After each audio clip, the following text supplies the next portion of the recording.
वज़ीर सेहत पंजाब डॉक्टर यास्मीन रशीद साहिबा हमारे साथ मौजूद हैं। डॉक्टर साहिबा बहुत शुक्रिया। डॉक्टर साहिबा आपने परसों कहा था कि कल से बेहतर हो जाएगी टेस्ट की तादाद, नहीं हुई। मुसलसल सवाल उठ रहा है कि क्या पंजाब जानबूझकर कम टेस्ट कर रहा है जबकि सलाहियत है? असल में शाहजेब आप बिल्कुल सही कह रहे हैं। बहुत ये जो सवाल बार बार आ रहा है वो ये है कि जो क्या कहते हैं टेस्ट है वो आप बिल्कुल ठीक कह रहे हैं कि कम हो रहे हैं। आज के दिन में हमने 2295 टेस्ट किए हैं और हमने तादाद बढ़ा के 4 से 5000 पे लेके जानी थी। पर परसों जो मैंने आपको बात बताई थी एग्जैक्टली वही बात है कि हमें वो दोबारा से अपना वो सारा जो सैम्पलिंग करनी थी उसको दोबारा रीडिज़ाइन करना पड़ा, जिसकी वजह से डिले हुई। एक जो बहुत बड़ी वजह है वो ये थी कि इससे पहले हमारे पास बहुत बड़ी तादाद उन लोगों की थी जो तबलीगी इज्तिमा के लोग थे, ज़ायरीन की थे, जिनके टेस्ट हो रहे थे और फिर बार बार भी टेस्ट जब ताकि 2 नेगेटिव टेस्ट हों तो घर जाएँ। तो हमारी अच्छी खासी तादाद, आपको पता है बीच में 3000 प्लस पे भी हम गए थे। लेकिन इंशाल्लाह कल से, क्योंकि आज जैसे सैम्पलिंग शुरू हो गई है, मीडिया हाउसेस की सैम्पलिंग शुरू हो गई है, पुलिस लाइंस की सैम्पलिंग शुरू हो गई है, इसी तरीके से हम अपने जो हेल्थ केयर वर्कर्स हैं उनकी सैम्पलिंग करने लगे हैं, इंडस्ट्री की सैम्पलिंग करने लगे हैं। अब इंशाल्लाह कल से हम उम्मीद रखते हैं कि number of test are going to be increased exponentially. और इस वक्त भी आज के दिन के लिए अगर मैं बताऊं तो 80,000 टेस्ट जो है वो पंजाब कर चुका है।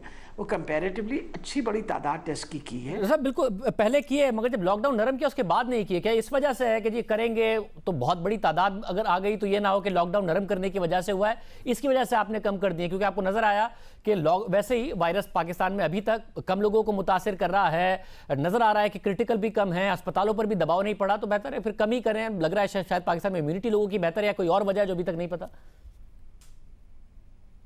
अल्हम्दुलिल्लाह मेरा ख्याल है, देखिए तो अल्लाह का बहुत बहुत बड़ी मेहरबानी है हम लोगों के ऊपर कि अगर हमारी जो इम्यूनिटी है कंपेयर टू वेस्टर्न कंट्रीज़ हमारी बहुत बेहतर है और हमारी ख़ास तौर पे जो जवान पौध है अल्हम्दुलिल्लाह वो तो बग़ैर सिम्टम्स के, ये बहुत ही माइल्ड सिम्टम्स के साथ they have recovered from it. कुछ ने तो कहा वो बेचारे नाराज़ हमसे इसी बात पे हो रहे हैं, उनको अस्पताल में जब रखा हुआ है तो नाराज़ इस बात पे हो रहे हैं कि हम बिल्कुल ठीक ठाक हैं, आपने हमें क्यों रखा हुआ है। पर शुक्र है खुदा का कि दिस इज़ द सिचुएशन। और आपके सामने डेथ्स की फिगर्स तो कोई भी नहीं छुपाएगा, ना हम छुपाएंगे, ना सिंध, ना कोई और छुपाएगा। तो जो फिगर्स आ रही हैं सामने, यहाँ तक कि बाकायदा इंस्ट्रक्शंस हॉस्पिटल्स में ये भी दी गई हैं कि if you are suspecting a patient जिसका कोई आपके पास इस वक्त कोई वो नहीं कि कोरोना का, प्लीज़ टेस्ट दैट पेशेंट। अगर खुदा न खास्ता कोई डेथ भी हो जाए तो तब भी आप टेस्ट कर लीजिए, जस्ट टू बी श्योर कि कहीं कोविड वायरस की वजह से ये डेथ। और सर उसके बावजूद टेस्ट करने की वजह से नंबर बेशक बढ़ जाएगा मगर ट्रेंड पता चल जाएगा, पॉलिसी बनाने में आसानी होगी। नंबर बढ़ेगा ज़रूर, ये मैं आपको पहले दिन से बता रही हूँ। This virus is there in the air, बढ़ेगा ज़रूर। पर अल्लाह करे कि इस तरह बढ़े कि हम अस्पताल जो हैं हमारे वो ये बोझ उठा सकें।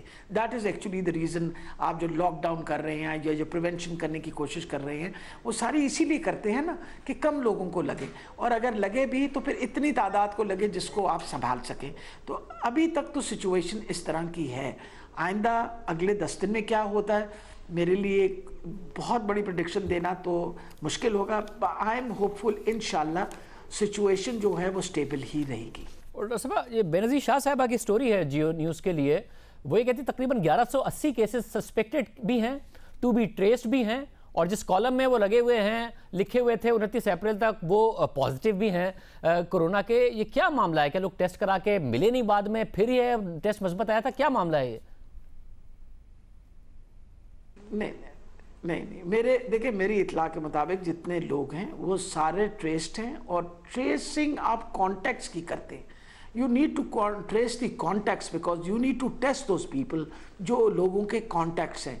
तो आई डोंट नो ये किस तरह का मिसनोमर। हमारे पास जितने मरीज़ इस वक्त जिनको आइडेंटिफाई किया है, जो पेशेंट प्राइवेट लैब तक में आइडेंटिफाई हो जाता है उसकी इंफॉर्मेशन गवर्नमेंट के पास उसी वक्त आ जाती है। Choices have been given. हाँ, ये ज़रूर किया गया है कि सबको अस्पताल में नहीं रखा गया। देयर आर सर्टेन एरियाज़ जहाँ जो लोग जो थे एसिम्प्टोमेटिक थे उनको क्वारंटीन करके अलहदा आइसोलेशन में रख दिया गया है। फॉर एग्जांपल जहाँ हमारे पास उस तरह की सहूलतें थी, जहाँ फील्ड हॉस्पिटल में उनको वहाँ रखा गया।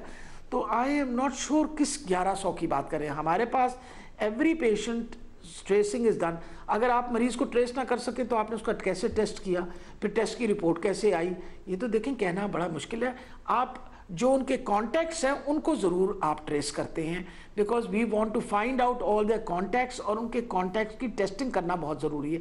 जैसे एक फैमिली के अंदर आपको पता है पिछले दिनों भी आपने देखा है कि फैमिलीज़ हॉस्पिटल्स आ रही हैं जहाँ एक बंदा इन्फेक्ट हुआ, उसने अपने बाकी घर वालों को इन्फेक्ट किया, फिर हमें उन घर वालों को भी अस्पताल में लाना पड़ा। So contact tracing is the word I think that they might be miss, you know. Sir वो दुरुस्त है, मगर जो लिस्ट है उसमें कोविड-19 पॉजिटिव केसेस के नीचे 1180 का नंबर लिखा हुआ है। लाहौर के 797, सियालकोट में 106, मुल्तान से 86 हैं। कहीं ऐसा तो नहीं है कि लोगों ने टेस्ट कराया, मस्बत है, उसके बाद ट्रेस नहीं हो रहे हैं, भाग गए कि हमें क्वारंटीन में ना रखना पड़े? कंसर्न पैदा हो जाता है कि पॉजिटिव केसेस तो नहीं है जो कि है, ऐसा तो नहीं है? मेरा ख्याल है भागा तो कोई नहीं है, जो एक दो भागते हैं उनके पीछे पुलिस भागनी शुरू कर देती है। अभी naturally we had one patient who ran away from उधर से एक्सपो सेंटर से, तो उसके पीछे तो police went and traced him. तो मेरा ख्याल है कि इस सिलसिले के अंदर the administration is extremely vigilant. तो ऐसी कोई बात नहीं है, लेकिन जिस तरह आपने अगर ये बात की कोई निशानदेही की है, मैं इसको दोबारा इन्वेस्टिगेट करके सारी डिटेल्स पता करके I share it with you the next time. तो बहुत बेहतर है डॉक्टर साहब। आखिर में, क्योंकि आप खुद भी डॉक्टर हैं, ऐसे बयानात आ जाते हैं लीडरशिप की तरफ से कि अवाम नॉन सीरियस ना लेना शुरू कर दें, आपका अभी भी यही पैगाम है कि जो भी मामला है अभी नहीं पता कि कब मुतासरीन क्यों हैं, इसलिए एहतियात करें। और ये गरीब आदमी अमीर आदमी वाली बात कर दी जाती है, अभी भी गरीब आदमी को ख़तरा ज़्यादा है। छोटे घर में ज़्यादा लोगों का रहना, आसपास होना ज़्यादा ख़तरा बनाता है। अमीर आदमी फिर भी प्राइवेट हॉस्पिटल अफोर्ड कर सकता है। इस वायरस का ज़्यादा ख़तरा गरीब आदमी को है, कच्ची आबादियों को ही है, उन्हें ज़्यादा एहतियात करनी चाहिए, आप समझती हैं? जी बिल्कुल, देखिए इम्पॉर्टेंट, ये तो हर इंसान को अफेक्ट कर सकता है और गरीब आदमी के लिए तो बहुत बड़ा मसला बन सकता है, क्योंकि इम्पॉर्टेंट ये चीज़ है कि गुर्बत की वजह से भी क़ुव्वत मदाफ़ियत बहुत हद तक लोगों की कम हो जाती है। अगर प्रॉपर उनको डाइट वगैरह ना मिल रही हो तो उनके लिए तो इल्तिजा है कि आप अपने आप को जितना प्रोटेक्ट कर सकते हैं और करें। इम्पॉर्टेंट ये है कि अभी हमें लोगों ने, बहुत सारे लोगों ने नाराज़गी का इजहार किया, जी हम बिल्कुल ठीक है, अपने घर हमें नहीं भेज जाने दे रहे। घर भी इसलिए उनको अस्पतालों के अंदर रख लिया गया है या फील्ड हॉस्पिटल्स में कि बहुत लोगों के घर इतने छोटे हैं कि अगर उनको परमिशन कर दे भी दी कि घर में आइसोलेट कर दें तो वो जो बाकी लोग हैं वो अपने आप को आइसोलेट नहीं कर सकेंगे। तो इसलिए मेरा ख्याल है पैगाम देना बहुत इंपॉर्टेंट है आपके प्रोग्राम के तहत कि नंबर 1, जो जितने बूढ़े लोग हैं 50 years and above, you are in the high risk. 60-100% you are high risk. आप मेहरबानी करके 60+ हैं तो अपनी जितनी हिफाजत कर सकते हैं हिफाजत करें। और हर इंसान जो है उसको ये वायरस लग सकता है, ख़ास तौर पे गरीब लोग। जब बहुत ज़्यादा आप इकट्ठे एक घर के अंदर बहुत ज़्यादा लोग इकट्ठे रहें तो इस वायरस का फैलने का ख़तरा भी ज़्यादा होता है। तो जितनी हिफाजती इक़दाम लेंगे उतनी बचत आपकी ज़्यादा होगी। डॉक्टर साहब बहुत शुक्रिया। और यास्मीन रशीद साहिबा हमारे साथ मौजूद थी। सबके लिए ये वायरस ख़तरा है, जिनके लिए सोशल डिस्टेंसिंग, इसके अलावा फिजिकल डिस्टेंसिंग मुश्किल है, एक दूसरे से फासला मुश्किल है, छोटे घर में ज़्यादा लोग रहते हैं, उनके लिए और ज़्यादा ख़तरा है और ज़्यादा एहतियात की ज़रूरत है। लॉकडाउन का उनको फ़ायदा भी ज़्यादा है।